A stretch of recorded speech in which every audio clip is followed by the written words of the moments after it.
Hey everybody, this is Clarinet Gamer here, and I am back with the second episode of my series called Scales of Judgement.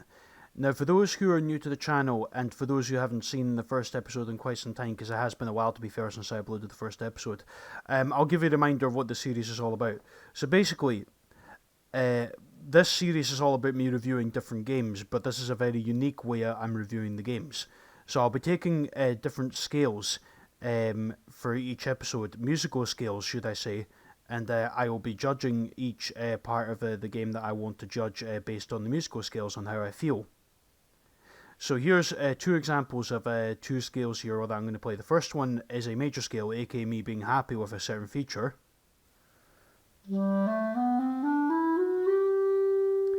And here is the other one, which is basically a minor scale, which means that I'm sad about this certain feature, but I'm optimistic about it at the same time, like I'm not too disappointed by it.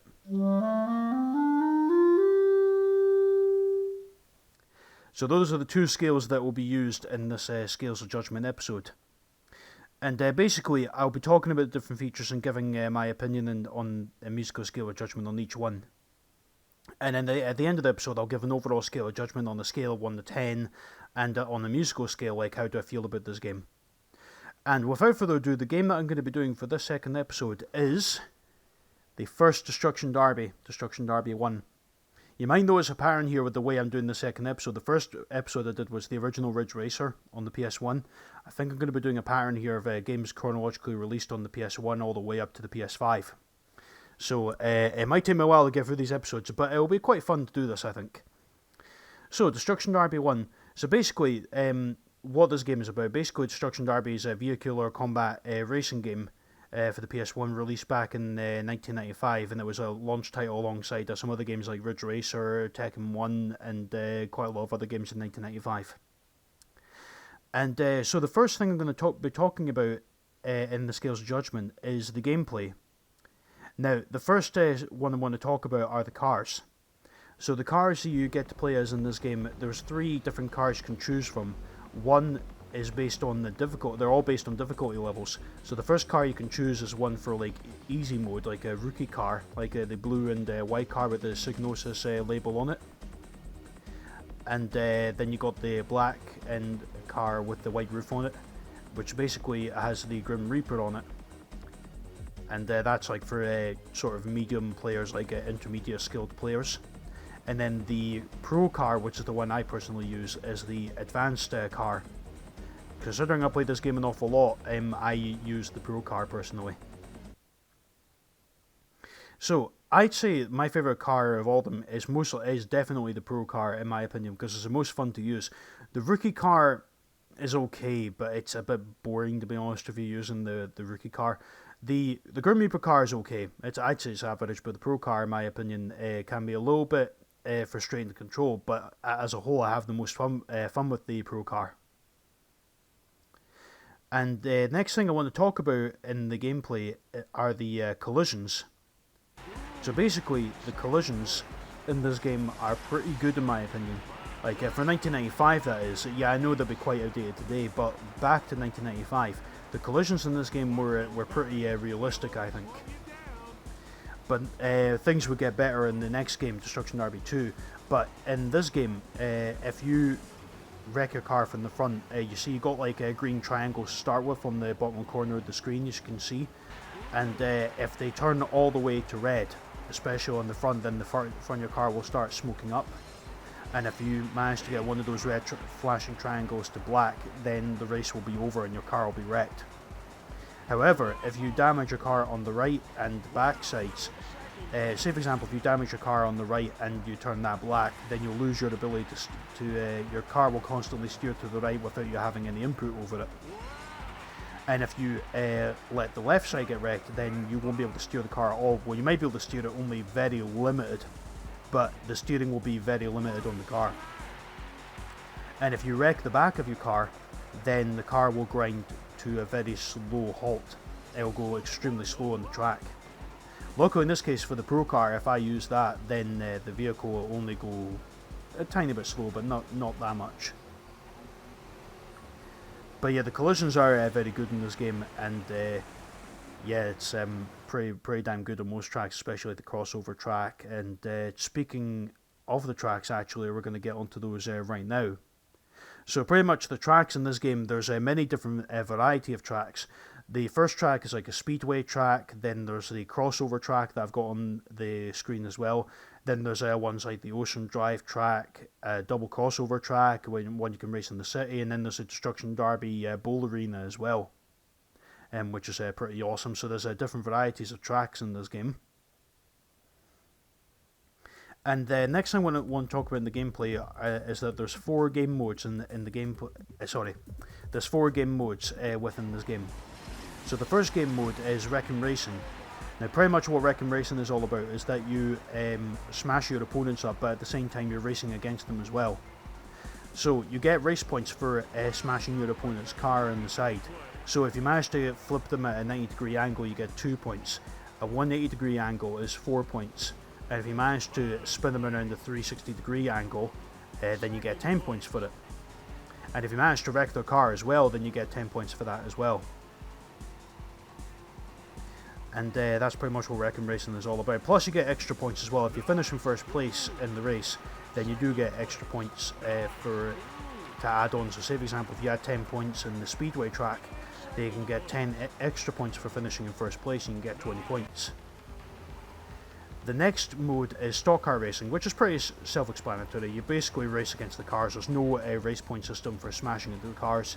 You basically just race for first place, and that's pretty much it. The third one is Destruction Derby mode. So pretty much in this mode, you race, well, you don't race in this one, you pretty much smash all your opponent's cars in the bowl arena. And there's a total destruction mode on the Destruction Derby mode as well, where you try to survive all the cars turning against you. And you have to try and survive for as long as you can. I think, I'm not sure if I actually had this in the gameplay footage I recorded, maybe I might show it off right now actually. And the couple of the points I just want to make about the gameplay as well is that the PS1 version has a system link play, so it's a bit of a shame that you're not able to actually use 2 controllers on the console, because in games like Tekken 1 for example, released in the same year, you were able to use 2 different controllers on that. You were not required to link 2 systems together. While it might have been cool for the time being, I personally am not a fan of that, so that's a bit of a bummer there for me on that one. And there are other versions available. As a side note, there's other versions available on MS-DOS, aka the PC, yeah, but it was back in the days, MS-DOS. The Sega Saturn is also released on that one. Nintendo 64 also has this game, but it is vastly different in comparison to the other versions. I think it's called Destruction Derby 64, but that's a different game, I believe, from the other versions. So, as a whole, when it comes to the gameplay, I'd say that it's getting 2 scales here for this. The first scale that belongs to this would be the vehicular combat and the different game modes, so the happy scale will go for that one, for those 2.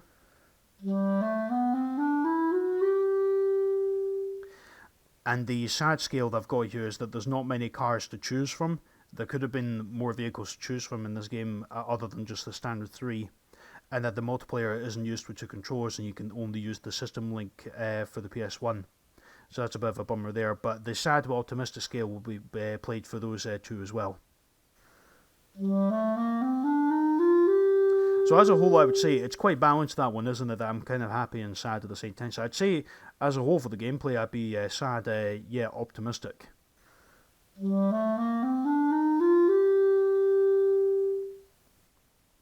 Okay, so the next, as a matter of fact, the last thing I want to talk about in this game is the presentation. So I'm going to divide up into 3 different sections. So the first thing I want to talk about, the first section, is the graphics.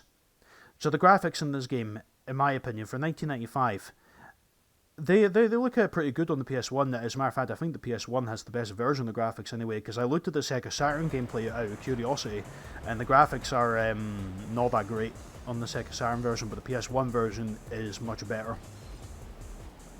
And pretty much the PS1 graphics are a lot more smoothed out, especially on the PS3, because the gameplay footage you're seeing right now on screen is me recording this from my PS3 console, and it is a lot more smoothed out on the PS3 using the smooth out options. The music in this game itself, so the second section is the music. So the music, in my opinion, it's pretty good. I mean, I've got the soundtrack on my iPhone actually that I sometimes listen to when I'm walking outside and everything, getting some exercise put in and going to work and all that kind of stuff. The music is pretty good, but as a whole, with it being in a vehicular combat racing game, it doesn't really fit that much. It does not really fit, which is a bit of a shame. And then the voiceovers is the last thing I want to talk about. There are voiceovers in this game. And I don't think the voiceovers are really that necessary, except for the commentary, like when you're getting the 3, 2, 1, go from the announcer. Like the different voice lines you get from the racers is slightly unnecessary in my opinion. I think it would have been better if we didn't have any voice lines, but they're kind of amusing nonetheless.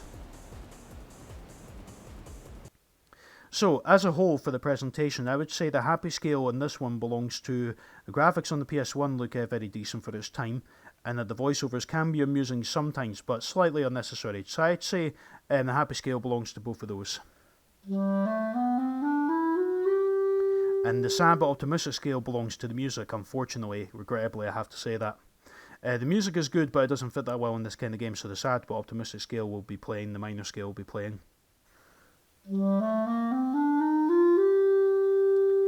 So, that brings me to my personal enjoyment of this game. So, in my opinion, I think this game is still great after all these years, because honestly, like, when I first played the PS1 way back many, many years ago, Destruction Derby 1 was one of the first games I ever played alongside Crash Bandicoot 1 and Tekken 2, which I'll get on, which both of those games I'll get on to later on in the series.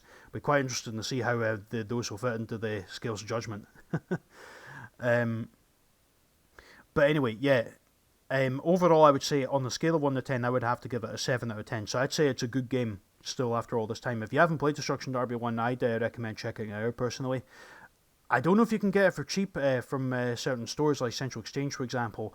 You could probably still get it on the PlayStation Store and PS3, but I wouldn't get my hopes up considering that the PS Plus Premium tier is now available on PS4 and or PS5 for the PS1 games. Who knows, maybe they might bring it over to the Premium tier one day. That could happen.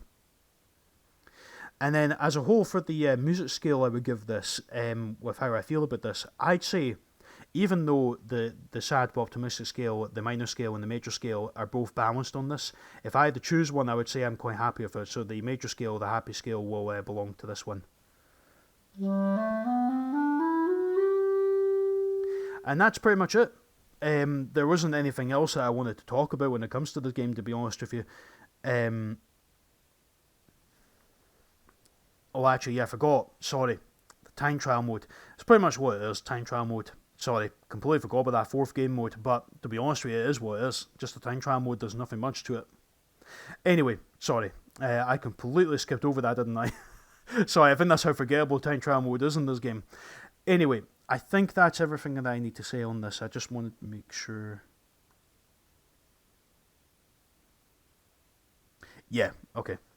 Right, so that's pretty much everything that I wanted to say for this game. So, the next time that I come back for Scales of Judgement, which will be episode 3, the next game I will most likely be covering or talking about in this series will be, just looking from a list, in 1995. It will probably be the first Tekken game. So Tekken 1 will be episode 3, and what will be interesting about that one as well is that this will be the first episode coming up that I'll be talking about the story, because Tekken 1 has a story. So I'll be adding on the story to this. And I always said to myself as well, when I'm playing a game, I always quite like to enjoy the story as well as the gameplay. So this will be the first time the story element will be included in the Scales of Judgement. That'll be quite exciting. Anyway, I want to thank you all very much for watching this episode. Feel free to like if you enjoyed, comment in below as well for your thoughts, and feel free to hit the subscribe button for more content coming up in the future as well. Till then folks, this is clarinet Gamer signing off, and I will see you all again next time for episode 3 of Scales of Judgement as well as other content in the future. Till then everyone, I will see you again soon. Bye bye.